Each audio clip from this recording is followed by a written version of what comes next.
Wow, I think there are more than 260 people on this call right now. My name is Kimberly Olson, and it is my great pleasure to welcome you all to the New York City Arts and Education Roundtable's 25th Annual Face-to-Face Conference. The New York City Arts and Education Roundtable is a grassroots service organization here in New York City that works to improve and advance the state of arts education through professional development workshops, advocacy, sharing online resources, and also hosting platforms to connect the field of arts education. Even in times of crisis, and when we literally can't be face-to-face, the Roundtable exists to foster community, spark creativity, and share information. With that in mind, we are so thankful for all of you on this call who show not only the resilience of our field and dedication to our craft, but also a commitment to the communities we serve. A few housekeeping notes before I turn it over to our moderator, Sara. If you are having trouble with Zoom, please refer to the one sheet that was sent out along with the login information. Kinsey Keck, our Roundtable coordinator, will also drop a link to this in the chat box now. Throughout our keynote address, if you have a question, we kindly ask that you put it into the Q&A box, and we will have time at the end of the address for those questions to be shared with our panelists. We do encourage you also to use the chat box, which many of you did as you shared where you're from. Please use this as a place to dump resources, to share thoughts, and connect with other participants who we're now seeing are joining us from across the world, which is incredible. Closed captioning. So closed captioning is available for this call. It should be appearing on your screen. If it is not, to activate this setting, you can click the little arrow next to the closed captioning button and then select show subtitles. If you're having trouble, please refer to our Zoom one sheet or send me a personal message on the chat. See. Great. So the Roundtable is thrilled to offer Face-to-Face at 4 as a free weekly digital learning series from now through May 28th, due in large part to our generous sponsors, including Disney, M&T Bank, New York Department of Cultural Affairs, New York State Council on the Arts. So thank you to those generous sponsors and more. Also a special thank you to our Face-to-Face Steering Committee, our Face-to-Face Panels Committee, as well as our conference co-chairs, David Shukoff, Amy Harris, Shobha Kavanakudiel, and Kati Corner, as well as a special shout out to our Roundtable staffers that are also joining me on this call, Kinsey Keck, our Roundtable Conference Manager and Roundtable Coordinator, in addition to Michael Scarella, who's also a part of our conference staff. I now am going to introduce you to Sara Morgulis. She is the Director of Education at the New York City Children's Theater. She's also a member of the Face-to-Face Steering Committee, and she will be the moderator of today's panel, Arts and Healing, Trauma-Informed Arts in Education. So, welcome, Sara. Hi, everybody. Thank you so much, Kim, and thank you so much to the New York City Arts and Education Roundtable for hosting all of us today. Although I'm a little bit sad that we aren't in the beautiful Shepherd Hall at CCNY, I am so thankful to be here with all of you on this online space to have this really important conversation.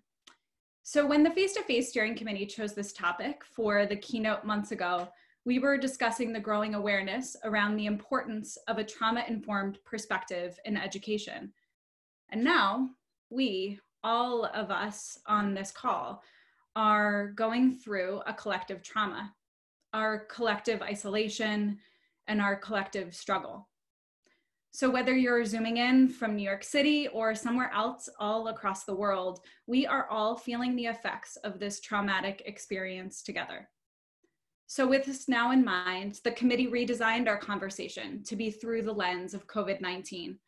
And the collective message is that the arts are important now more than ever. We need them, and we all know this. They give us and our students an outlet to process grief, to dream and express hope for the future, or to bring us together today as a community of educators.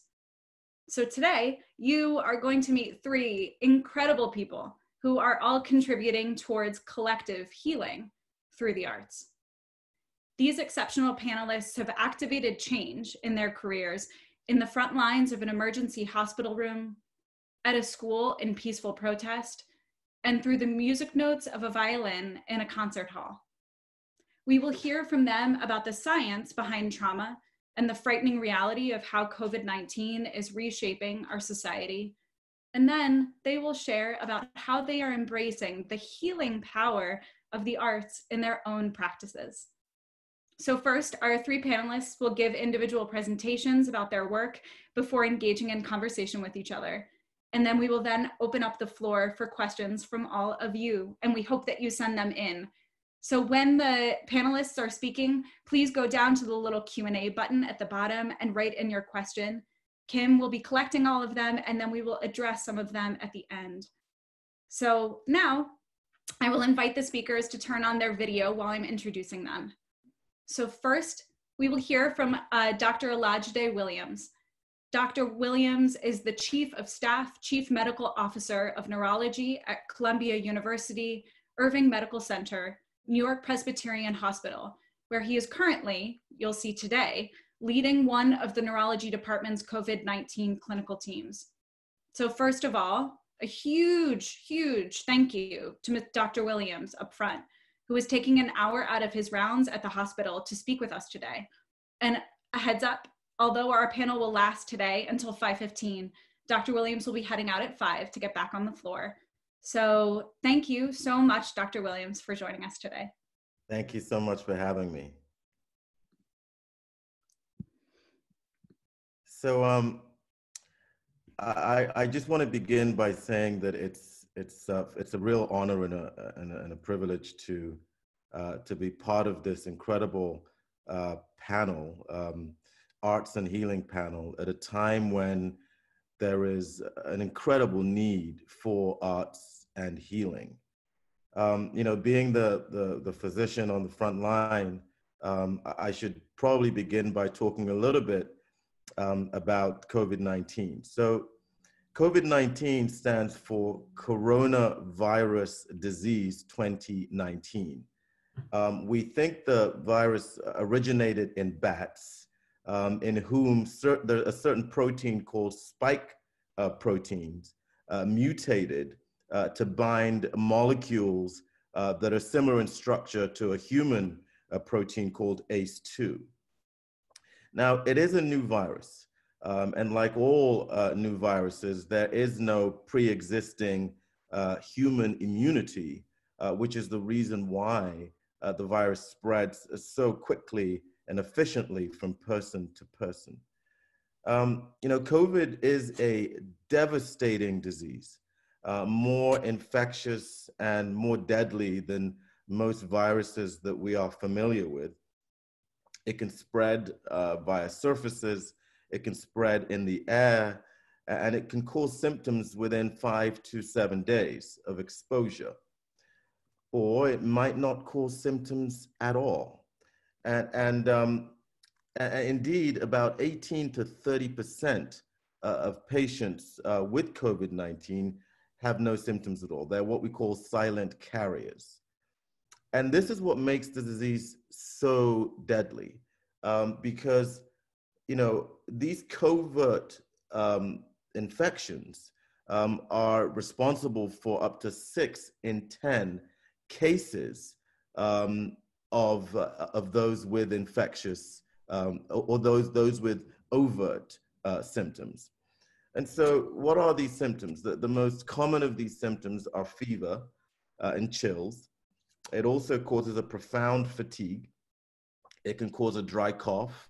It can cause loss of taste, loss of smell. It can cause gastrointestinal symptoms like diarrhea. And of course, the dreaded symptom, which is shortness of breath, which causes this very acute respiratory distress syndrome, which can be severe, deadly, and often the cause of the individual's final demise. Now, the death toll from this disease is quite high, as we can see from the numbers across the globe, especially here in New York City, where I am now. And this is the main reason, this high mortality is the main reason for all the fear, the anxiety, and the trauma surrounding this disease. You know, while all of us are vulnerable, susceptible to getting infected by this virus, you know, and being killed by this virus, older individuals, men, and Blacks might be disproportionately affected by COVID-19. In fact, the data is showing now pretty unequivocally that minority populations, especially Blacks, but also we're seeing in New York City, Hispanics are disproportionately affected by this disease. Now, for me, as a physician on the front lines, it has been particularly challenging. You know, we see unprecedented rates, unprecedented levels of death and desperation. You know, patients are suffering alone because they are quarantined from their families. A lot of times families can't visit. We do provide iPads and they can FaceTime in, but often the patients are so short of breath and so devastated that they're unable to engage with their family members. And then that causes a secondary trauma for family members. So it's been quite challenging. You know, we worked through the administrative chaos that characterized the rollout of containment strategies in this country. We have struggled with insufficient supplies, such as personal protective equipment, face masks, face shields. We've struggled with the initial rationing of the tests. We still have insufficient tests, so we have to create triage algorithms to decide who should get tested and who doesn't get tested.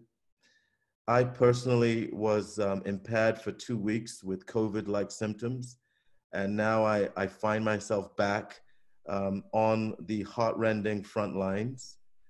But I really do believe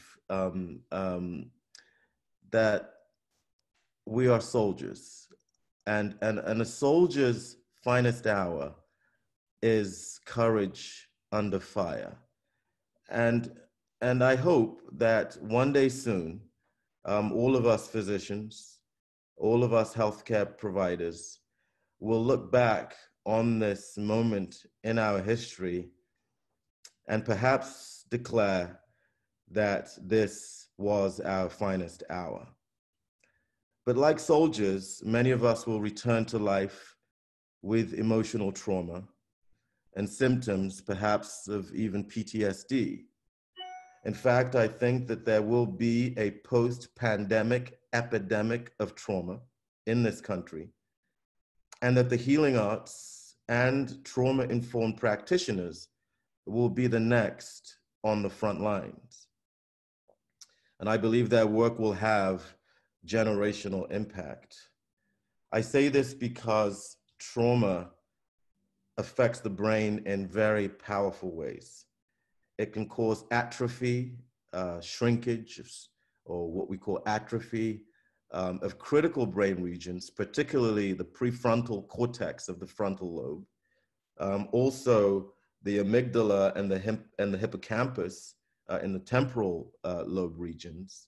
And these regions are involved in thinking as well as emotional regulation. And so damage to these regions, which is caused by trauma during brain development, and I should point out that the brain continues to develop for up to age 22 or sometimes age 24. And so the effects of trauma can really cause significant atrophy in these regions as the brain develops through our young adult years. And so if we don't mitigate the effects of trauma that is rippling through society as a result of COVID-19, society may well become unrecognizable from the wave of mental illnesses and behavioral disorders that might be the aftermath, that we might see in the aftermath of this disease.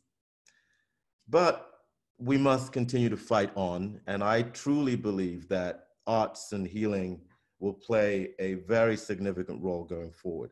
Now, I am a physician, but I'm also a practitioner of arts and education.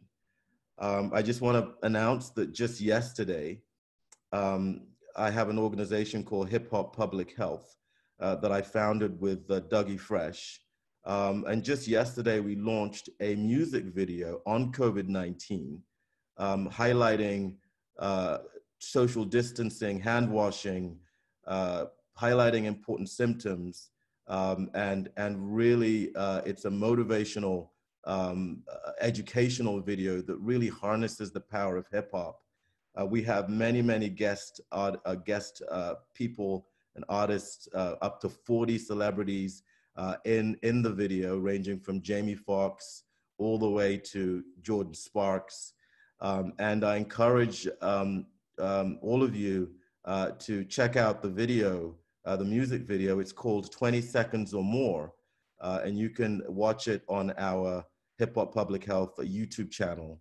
And that is my contribution to arts and education in this era of COVID-19 as I continue my work on the front lines. Thank you so much for having me. Thank you so much, Dr. Williams.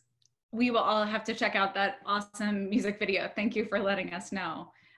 We so appreciate your time and all of your knowledge. So now I thank you for joining us, Takiema. So, this is Takiema Bunche Smith.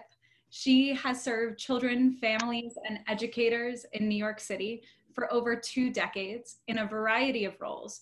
First as a classroom teacher, then curriculum designer, and more recently as a parent advocate, executive nonprofit leader, and educational consultant. She is committed to supporting people to reflect on their lives and work, keeping equity at the center, with an understanding that we are all leaders and agents of change. Thank you for joining us. Thank you so much. I'm so honored to be a part of this community and to be building knowledge in connection with others. As much as we are physically distant, we are socially, emotionally, and mentally connected through our work and our vision to keep moving forward. So Dr. Williams, I was listening to, your beginning, and I was like, oh my gosh, this is like really heavy, as if we don't know that it's heavy, right? But hearing what you're dealing with on the front lines just gives me so much grace and gratefulness for the work that you do. And then to be able to follow it up with your impact and the arts is just really powerful. And it speaks to, I think, why we all wanted to work on this panel together. And so, as difficult as this moment is, one thing that's really important for us to remember is that this is not the first time that people have experienced events that will feel traumatic to them. Trauma has existed since the beginning of time. People have had car accidents, there's been natural disasters, there's been many things that have happened that have created a sense of trauma for folks. There's other things that actually endure over time. It's not just a one-time thing. You can lose your home or have physical health concerns. Then we have ongoing societal oppression that actually creates an ongoing experience for trauma that people are holding with them in this current moment. So the experience of racism, classism, sexism, ableism, et cetera, et cetera. And in some cases, schools have created traumatic environments for students, where students have not been able to see themselves reflected in their curriculum and their art, and their interactions with adults in schools have sometimes been less than desirable. And so trauma is something that is, it's just there, it's a part of society. But as Dr. Williams mentioned, if we look at the next slide, we have a very, very real understanding of how this plays out in terms of disparities. So if you could flip to the next slide, this is a chart that the New York City, go back one slide, please, sorry. That the New York City Department of Health released about 2 days ago, and it shows the racial disparities around COVID-19, which Latino and Black people are experiencing disproportionately in this. And this has a lot to do with a lot of things. And the thing that I'm most interested in thinking about is how society and systems of oppression play into people's experiences of these disparities. So this is the most dramatic example, right? These are fatalities, but there are many, many other challenges that people are experiencing because of COVID-19. And so if you look at the next slide, this data is staggering about students. When everyone was rushing and thinking about how are we going to get into remote learning, it was quickly understood that I think it was over 300,000 students in New York City didn't have access to technology or Wi-Fi. And so they literally were locked out of the experience of trying to even get access to their teachers and learning experiences, formal learning experiences. And that's a disparity that's actually going to widen as time goes on, and has the potential for creating even more traumatic experiences for students. And so it's important for us to really think about the privileges that exist for people to be able to socially distance and isolate. Literally, from being able to keep yourself alive by doing that, we have certain identities that allow us to do that. That is not available for all students and across all identities. And so thinking about our identities that we hold, our race, our gender, our ability, our language, our class status, we all are experiencing this global pandemic collectively, and we also have individual moments that come to light. So on the next slide, I want to invite you all to type into the chat box just a quick reflection on your identities and how they're rising to the top for you in this particular moment. And so if I were doing this, I would just kind of pick the identity that is most present for me in this moment, and often is I would write, as a Black woman, I'm experiencing X, Y, and Z. So I invite you to think about sharing in the chat box to the point that you're comfortable about how your different identities are impacting your experience of this pandemic. And for some of you, your most salient identity might be your artistic identity. And so there's no right or wrong. So as you're typing, I'm actually going to go on to the next slide because the chat box is open for you. We really encourage you to engage with it. But I'm going to talk a little bit about trauma-informed care as a notion, and then actually some thoughts about how we might expand it. And so trauma-informed care refers to a set of principles that guide and direct how we view the impact of severe harm on people's mental, physical, and emotional health. And some of this writing was powerfully done by Dr. Sean Ginwright, and we will share in the chat box the link to this article that he wrote about trauma-informed care. And so this came from, what was previously happening, or before trauma-informed care became a thing, is that particularly in schools, adults would look at children's behavior and either punish their behavior or just focus on that actual behavior and not put it into any kind of a context, right? They wouldn't say, what could this behavior be telling us? Or even, what is my responsibility for helping to heal this child in relationship in this moment? And so Sean Ginwright has some ideas about how we kind of can expand even the notion of trauma-informed. So if you go to the next slide, there's just some things where trauma-informed is good, it's a start, but as we expand it, we can sort of notice that trauma actually isn't an individual experience, it's a collective one, right? And so we need to think about that. And then also when we think about trauma-informed, we really have to think about what are the root causes of trauma, right? So if we're only going to keep treating the individual and their behaviors, even if we're looking at the whole individual, we're really only addressing part of the equation, and all the systems that contributed to, and in many cases created, the toxic behavior or feeling or traumatic experiences for people is still left intact. And I always think about this notion of pouring water into a bucket that has a hole at the bottom, right? And so we can help this one person, we can do this experience that transforms their lives. And then we look and we turn around and there's like 1,000 more people, right? So when we just look at the individual and don't think about the system, we can feel that, like, are we actually really making a difference? And I think anyone who has worked with young people or done any kind of work in social movements and social work can often relate to feeling sometimes extremely overwhelmed when we're focusing so much on the individual. And so on the next slide, Dr. Ginwright proposes like an expansion, actually, to expand from thinking about trauma-informed into healing-centered. This notion that like, I am more than what happened to me. I'm not just my trauma. We can all walk around, and I don't think we feel comfortable saying like, I was just so traumatized by coronavirus and that's all there is to my story. There are things that have happened before coronavirus, and there are things that will happen after.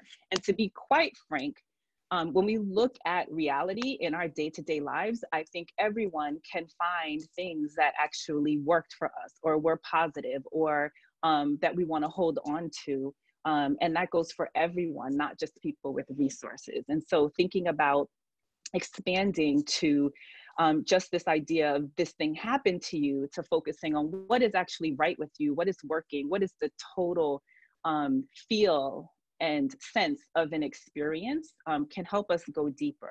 And so we can start to think about ourselves and others as not just victims of an experience, but creators of the narrative of an experience. So what does this mean for teaching artists, right? And so if we go to the next slide, there's a couple of things for us to think about. So my aim is that in every relationship, we're gonna work towards partnership and liberation, right? And so that involves needing to think on a couple of levels. Number one, we always have to think about ourselves, okay? We are not neutral people that come into a space to impart knowledge. We're not doing the banking knowledge of banking approach towards learning, which is Freire spoke about. Like, you know, we don't deposit, you know, our music into other people and then they just give it back to us. This is a relationship, and this is about ultimately about liberation. So who are we? What are our identities that we're holding? Our race, our class, our gender, our sexual orientation, et cetera, et cetera. And in which parts of our identities are we holding power? Because we do, and everyone's not one thing, right? We have power and we also experience oppression. How does that show up in our art? How does it show up in our work with children and families? What about our biases? We all have biases. We were socialized into them, we continue to be, and it is our responsibility to always turn and look and say, what am I thinking? What am I doing? Why do I feel that way? And to try to work to uncover them. We have stances too, right? How do we view the people that we work with? How do we enter into relationships with them? Do we see the strengths of students and families? Beyond that, do we see the magic? Right? The strengths are not always in response to oppression, but also people are magical, right? And so do we see that, or do we judge them, and by what standards?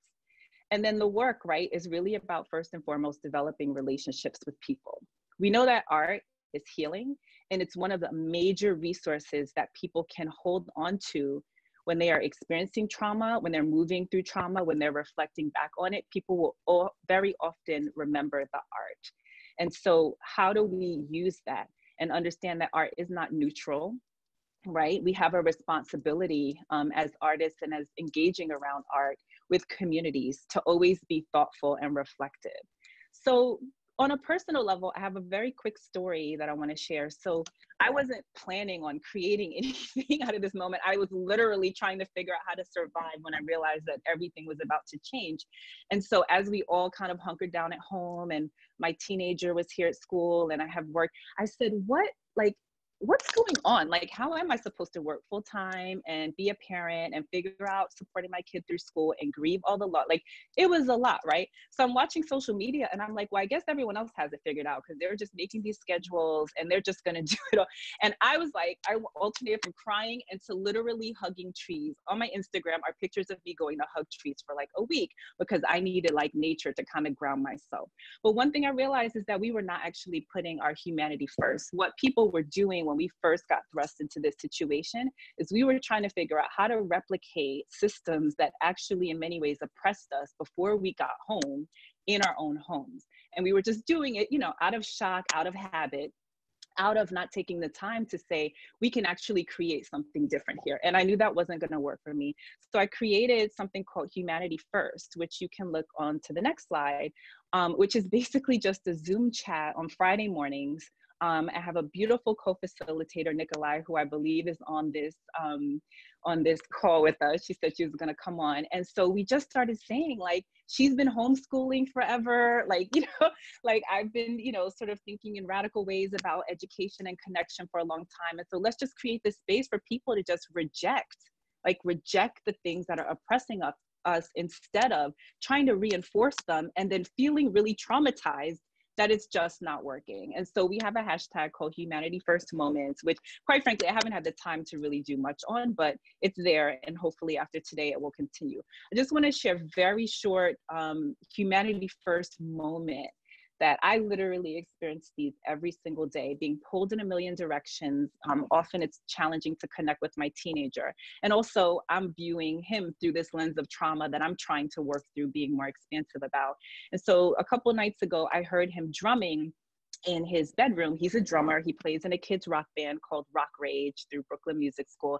They play all over the world. They were supposed to play, not of the world, I'm sorry. They play all over the city, and they were supposed to play at the Atlantic 10, and that got canceled. And so I've been really sad about all of that. But he's playing, and I kind of started tearing up saying he's not going to get to do this, and he misses his band and everything. And I walked into his room so sad.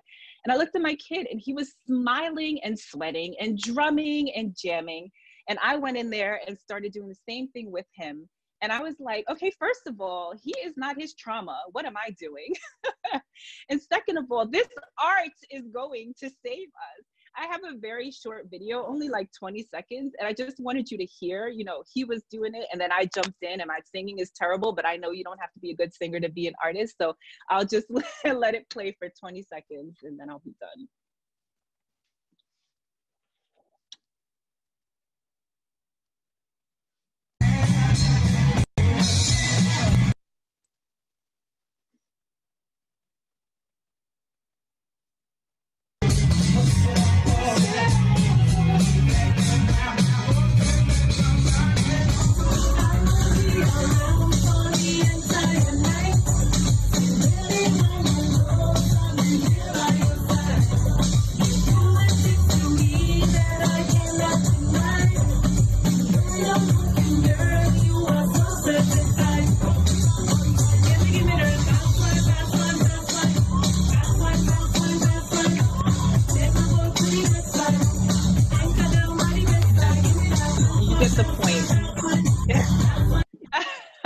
So you could continue listening to me sing, you know, like crazy, but that literally went on for 90 minutes sitting in his room, and I was dancing, and he went through genre after genre because he's an absolute music lover.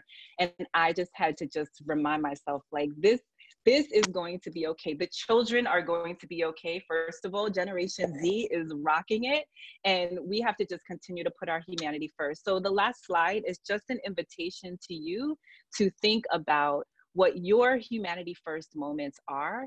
And I see all these messages coming up about your artist identities. You are going to be the ones to lead us. It is a vehicle for social change and transformation. It's a lifeline. And so let's tap into it collectively, and we will be okay. Thank you.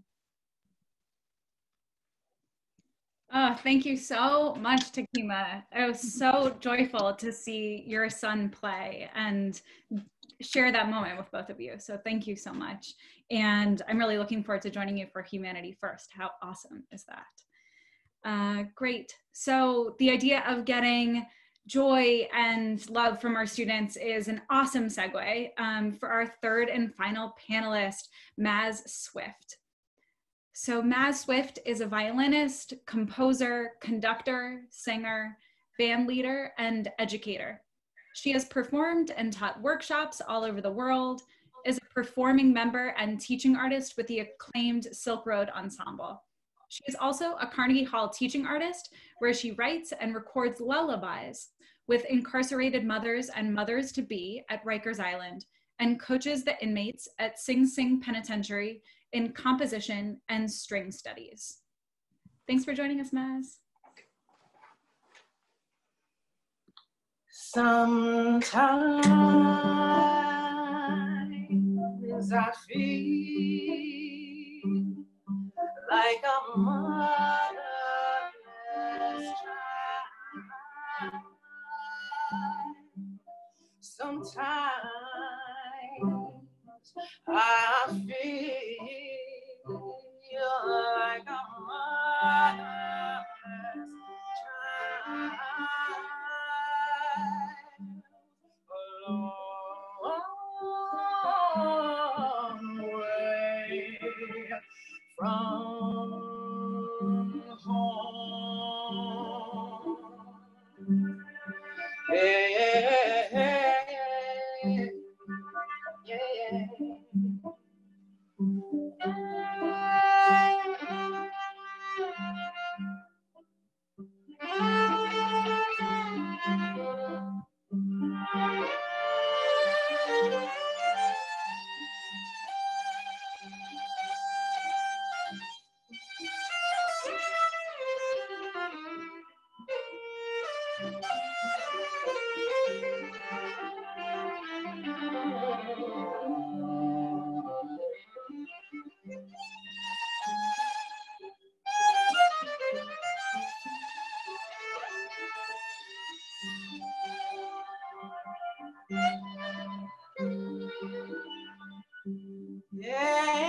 sometimes I feel like I'm almost gone. Yeah, sometimes I feel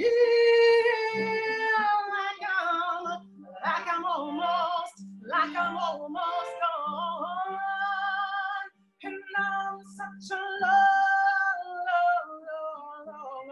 way from home. Yeah, I'm a long way from home. Yeah, I'm a long way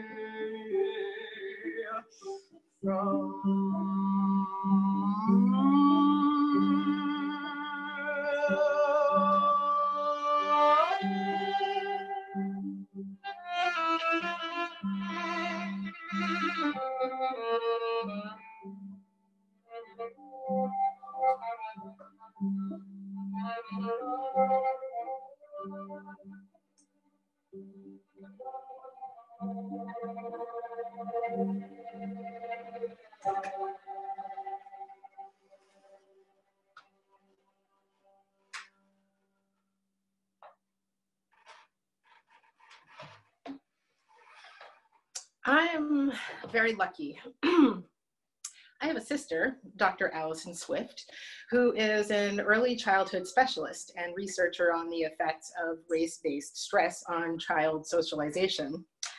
And I was able to get an interesting definition of trauma from her that she, along with her colleagues at Tulane's Safe School New Orleans project, defines as a harmful interruption of safety, agency, dignity, and belonging.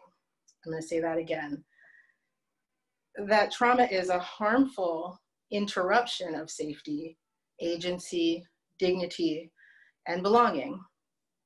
And as Sara mentioned, I work with Carnegie Hall in a project called the Lullaby Project. And in my view, I believe this project really aims to restore those very things for the people who participate in the program, writing short, heartfelt songs for the children in their lives. As artists, we work to establish an environment of safety in order to invite vulnerability. And we do that by making ourselves vulnerable.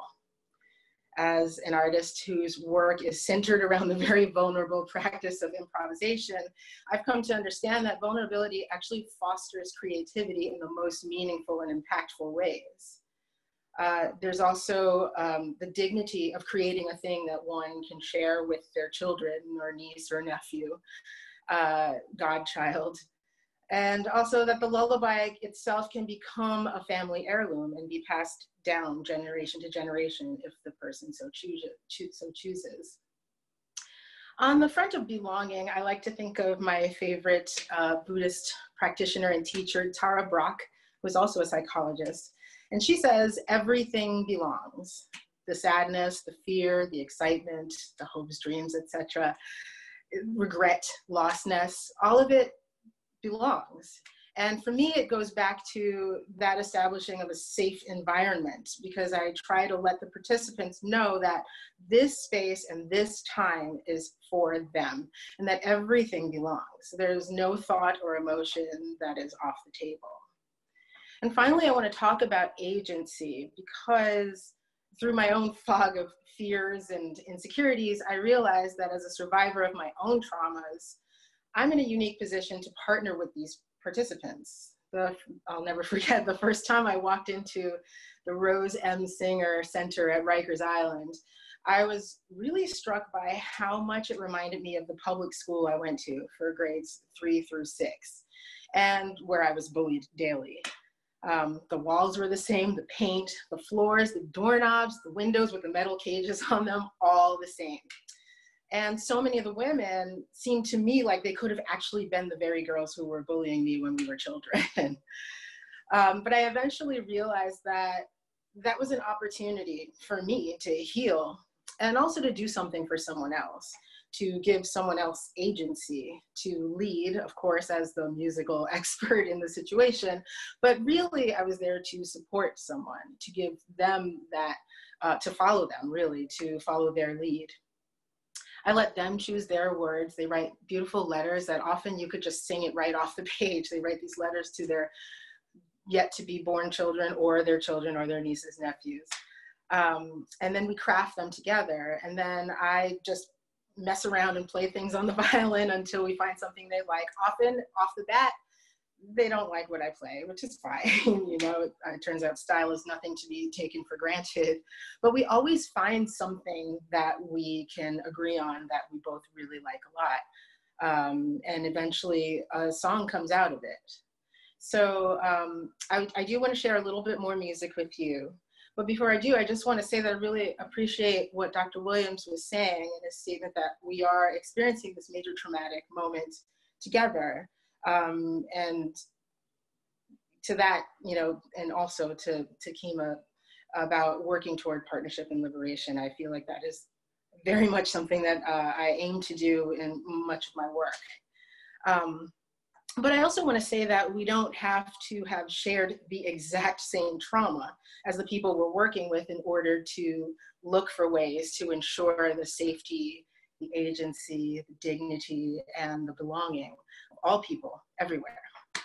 So with that, I'd like to play a recording of a song that I co-wrote with a young mother in high school and worked on with several of my fellow teaching artists at Carnegie Hall. And I just want to say thank you so much for listening, and I'm looking forward to having a conversation with you all in just a few minutes. Thank you. This is for you, my little princess. You're the reason for the sparkle in my eyes. I love you so much, baby. You're my pot of gold, heart so perfectly molded. Mama, baby, you're the sparkle in my eye. You're my special child, smile so wide. Mama, baby, you're filled with joy. I love you so much, and I want you to know you are meant to shine. I'm your mommy, and I'll be right here till the end of time. My perfect child that I call mine, smile so wide, you're going to shine. I love you. I love you, my pot of gold.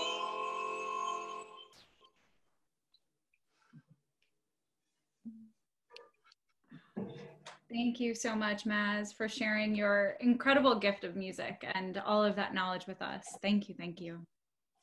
So now we are going to be a panel together and be in conversation with each other.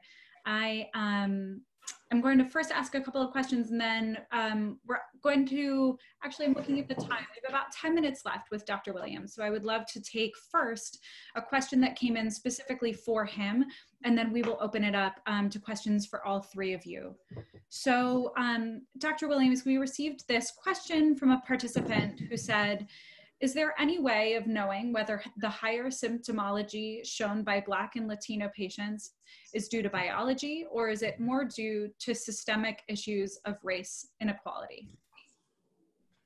I think it's not biology.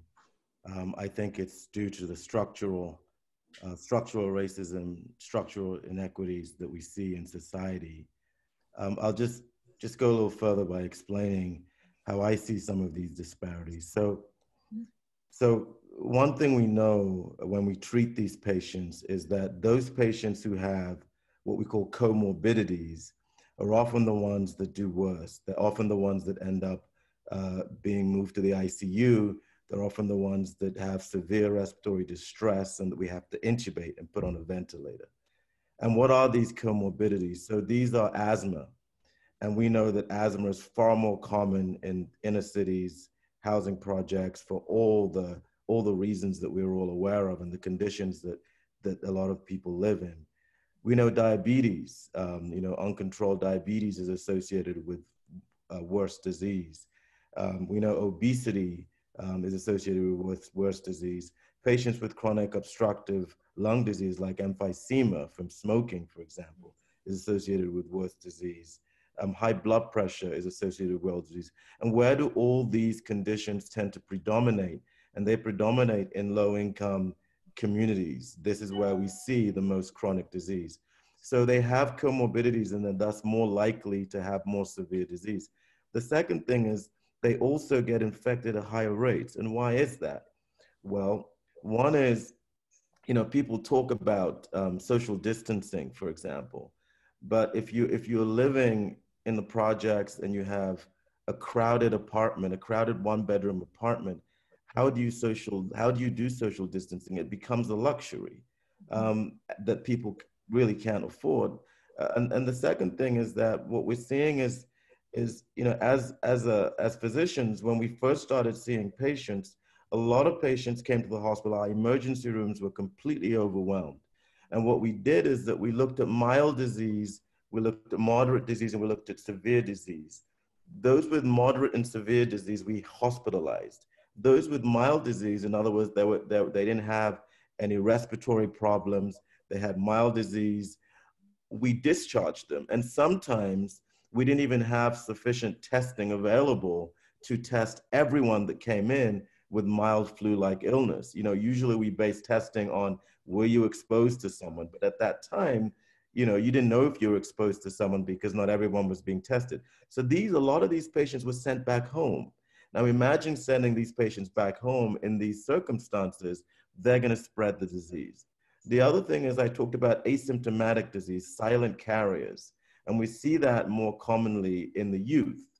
And so if you have a young person who's asymptomatic and living in a crowded apartment, they're also gonna spread the disease. So all these social determinants play a role in driving the disparity gap that we're seeing. I do not think it's genetic or biology. Thank you so much for answering that question and shedding light on this incredibly important topic right now.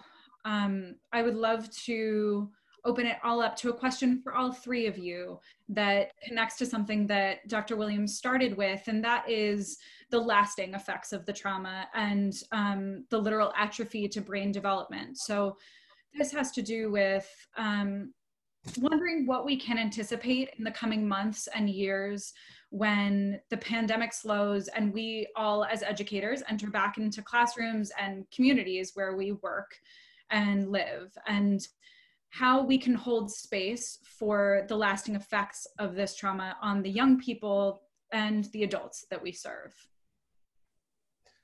Well, I'll start since I only have a few more minutes and say that remember 9/11 and remember the trauma from 9/11, and that trauma from 9/11 still exists today.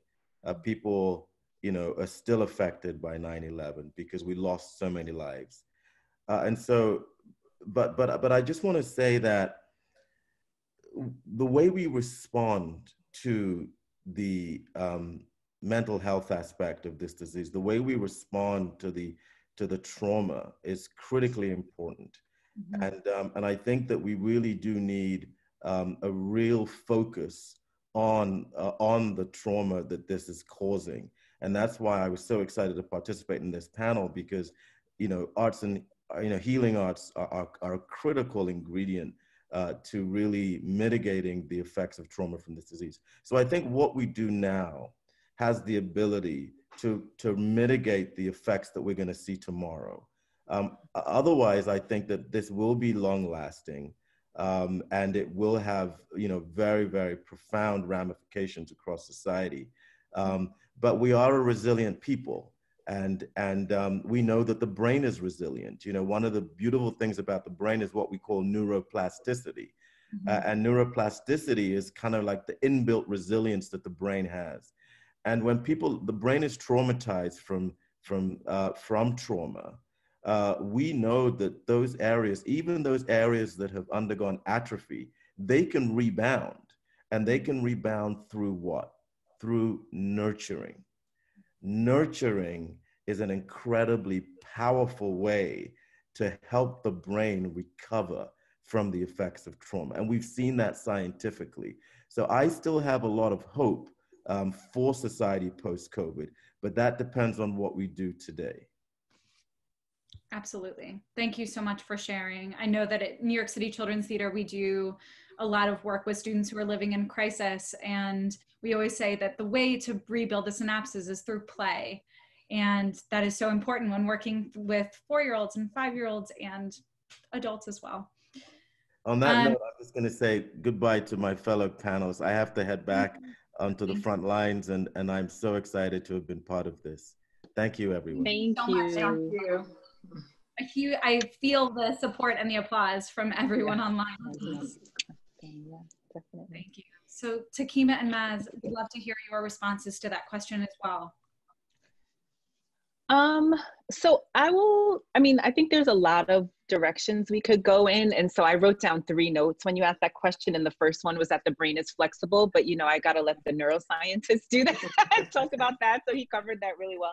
I think there's 2 other things that come to mind for me is just the reminder of one thing that I said when I was presenting is that we are not our traumas, right? So this is a hard moment, and this will not define who any of us are. Because if it is, then we will contribute to re-traumatizing ourselves, right? And so we have a power to reframe and to build the narrative around what we are doing now and what we're doing moving forward. So just to keep reminding, like Maz, you referred to your, traumatic experiences that you've had. I've had tremendous ones. If you look at my story, people look at me and say, how could you even be, standing and thriving, much less? And it is because of that nurturing that Dr. Williams mentioned. It was nurturing and it was art. It was music, it was knitting and crafting, and it was being in community that supported me and many other people to move through what feel like unimaginable stresses and trauma. So I just want to remind ourselves, we are not without tools. And then the other thing that I think is really important for us to remember is that if we jump into how can we go and support other people through their experiences and traumas of the future or now, without first stopping to say, how do I heal myself?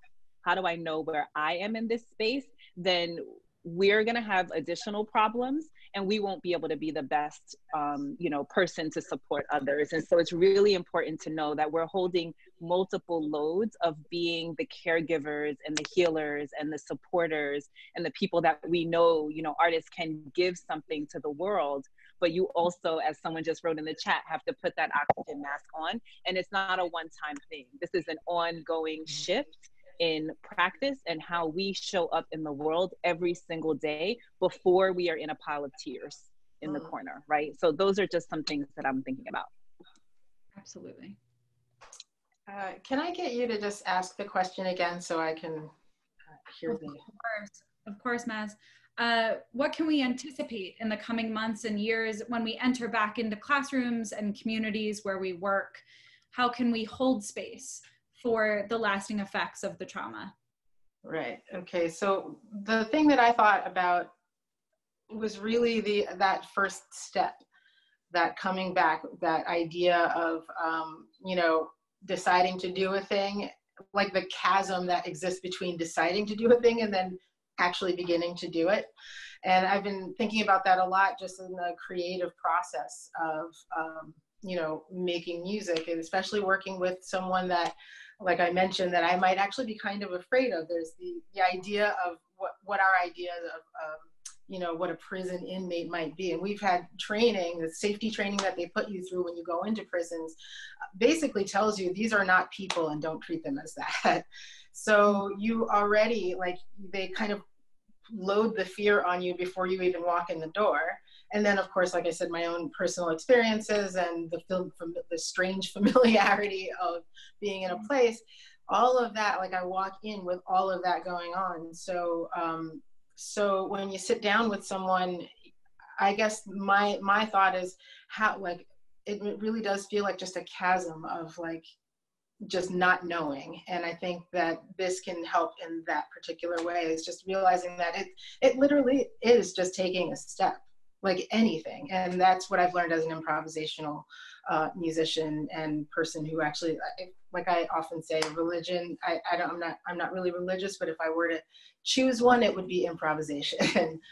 Because it really forces you to take a step in any direction and learn about yourself in the process, and learn about the person that you're with in the process. So, yeah. Takiema, there was a question specifically to you about something that you mentioned regarding the issue with technology and how it is accessible to students in New York City right now, and all the great statistics that you gave around that. Someone had a question: why will the opportunity gap with students getting technology widen instead of shrink as we learn more and more with remote learning? Oh, you are muted, Takiema. Sorry. Oh, good. I said, how long do we have? So just to clarify, the gap that I was referring to was the fact that now we're in week 4 of 5 of remote schooling, and we know that there are still students that don't have the technology. So that's the first gap, right? That there are teachers in my son's school, for example, that told me they still haven't been able to get in contact with some students that may be housing insecure, health issues, et cetera. And so just the lack of contact with folks that, are not only charged with educating students, but also keeping them safe in some instances. So that's the first level of gap. The second level is that this is a grand experiment, this whole idea of remote learning that had zero ramp up.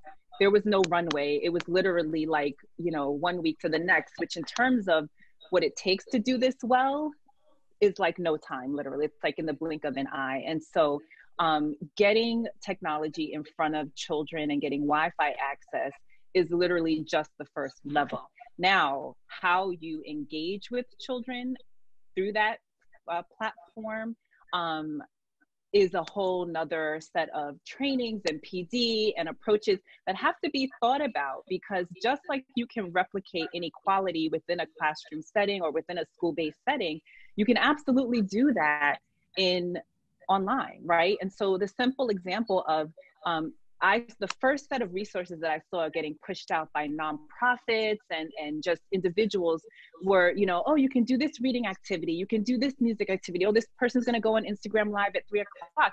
And they were all in English, and they were predominantly white, right? So when you think about who has access to resources to be able to do that, and put it out there. And then I started saying, okay, wait a minute. So in my other role at the Center on Culture, Race, and Equity, we started sourcing things that said, okay, so we have now on our website, story time in Spanish, story time in Cantonese, materials in other languages. What about students with disabilities? What about students that actually are visually impaired, right? And so there is this real big possibility for things being put there, but students and children and families not being able to access them. And so the question is, where's the equity in that, right? And so we have to hold the equity question as absolutely central. It's not something that would come after we figure out how everyone gets it. It needs to be thought about all along. And the same thing with the arts. We can't wait for everyone to get their things and then figure out how are you going to get art. It's absolutely critical that they have it alongside. This is what it is to be human and what it is to be a learner. Absolutely. I want to share that with New York City Children's Theater, we work in 36 homeless shelters, and there's been such a huge issue there in terms of the shelters not having Wi-Fi and not having service. And I just had a call this morning that gave me a little bit of hope. And I learned that all of the iPads that they're going to start giving out to students will have Wi-Fi on them. Okay. So hopefully they'll be able to bring them. I mean, just the levels of access and before they can even log on to get the content is just insurmountable. So from there, someone had asked, and this is related to exactly what you were talking about, Takiema, in terms of how we are developing materials now through remote learning. I'm curious to hear from both of you how we can keep thinking about trauma-informed practice and what sort of trauma-informed methodology we can bring into our remote learning and through virtual learning and those new platforms.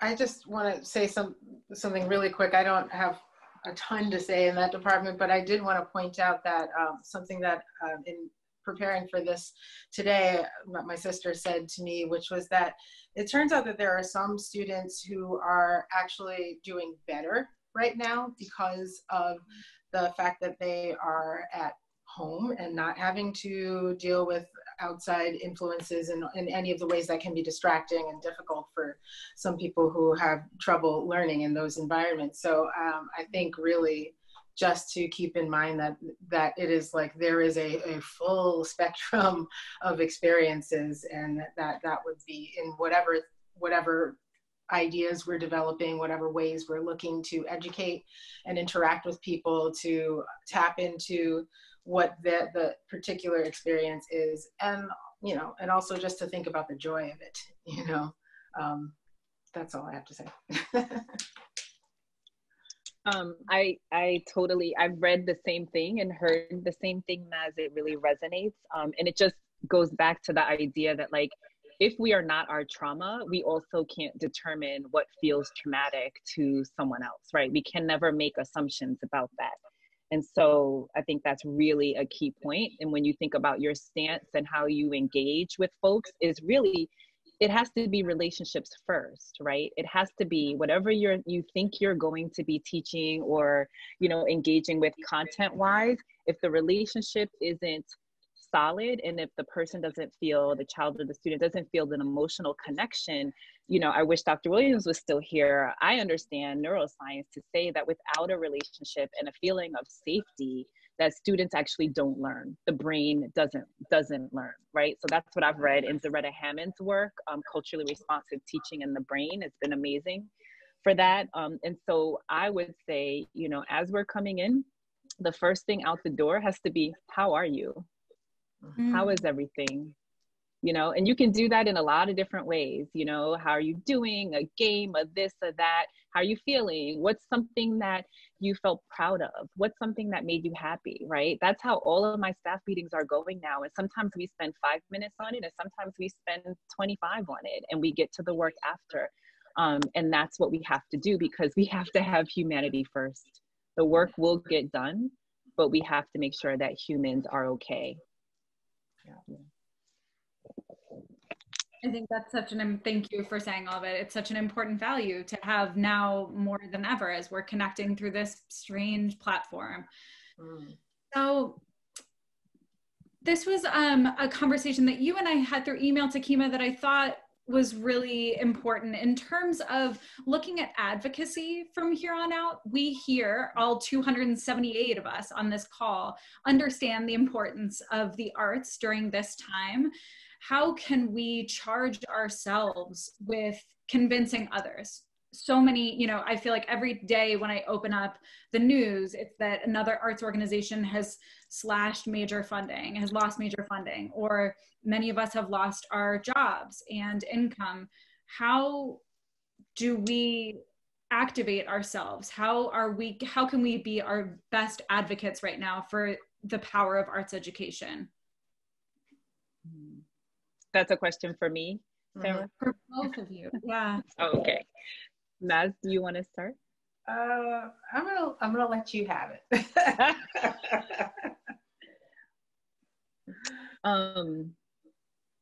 Yeah, I guess my question is, how can you not? How can you not? I mean, if we don't fight for our lives and our passions and our work and the things that we know are needed for our survival and thriving as a society, how do you not fight for it? How do you not advocate? How do you not walk around every single day and say, without art, you would not even be here. I don't know. One of the things that has been fascinating to me is how during this time when literally everything is falling apart around us, right? I mean, that's not really hyperbole. Everything really is falling apart. There are things being built too that I have watched and observed, and even myself in some moments, like wanting to really still hold on to it and maybe still being afraid to say like, well, can I really advocate, or can I really do? And I just thought to myself, well, if it doesn't happen during a global pandemic, when will it ever? Like if I don't ever decide that like maybe I should take a 20-minute nap at my lunch break that I usually never take, like if I don't do it during a global pandemic, maybe I never will. So I think I'm gonna try.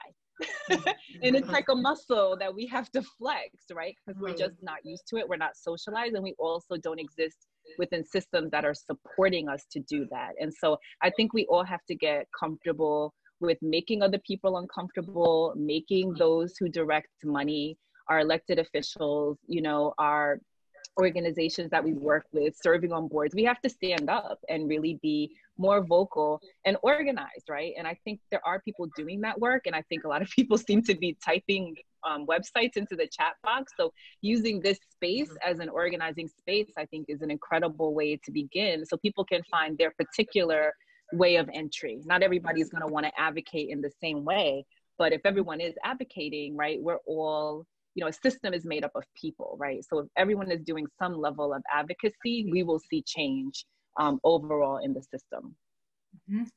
Yeah, just to piggyback on that, I have been thinking a lot just about reaching out, and as a performer and an artist who is in a field that requires people to be in a room, has traditionally required people to be in the same room. I've been, you know, sort of in my own sort of like just triage mode, like, okay, what am I going to do? How am I going to make a living? How am I going to survive on the bit of savings that I've been able to put together? And just to piggyback on what Takiema was just saying, really, it remains, the truth is that you have to keep reaching out. Where I am the kind of person who will go in, who prefers to be in my home and not, you know, actually, you know, constantly interacting with others. But the truth is to keep reaching out and looking for the things that you love, looking at those things that you love, and just talking to the people around you and figuring out how to just make it happen, y'all. Make it happen. Just do it, like she said. Just do it. That's all we can do.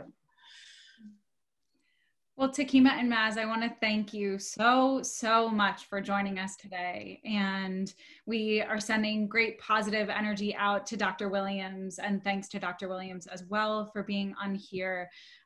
Your knowledge and experience and your incredible gifts of music were so inspiring and gave me so much hope. And I want to say thank you so much to all of our participants for logging on and being with us today. It was really wonderful to be in community with you all today. Thanks so much for having us. Thank you so much, everyone. Thank you. I'm just going to jump in and also say thank you so much, everyone, for joining us for our first face-to-face at 4 o'clock. We're going to be continuing the series tomorrow at 4 with our first workshop, which is going to be Finance 101 for Nonprofit Arts Administrators. We'll also now be hosting workshops weekly at 4 o'clock on things such as mindfulness, self-care, best practices for using video now and through the pandemic, in addition to hosting some Meetup Mondays so that we have more opportunities for our community to connect, to grow, and to progress now, and like I said, through the pandemic. So thank you again to Sara and all of our panelists, and I look forward to seeing you at tomorrow's Facebook at 4. Have a nice day, everybody. Thanks so much. Thank you. Bye.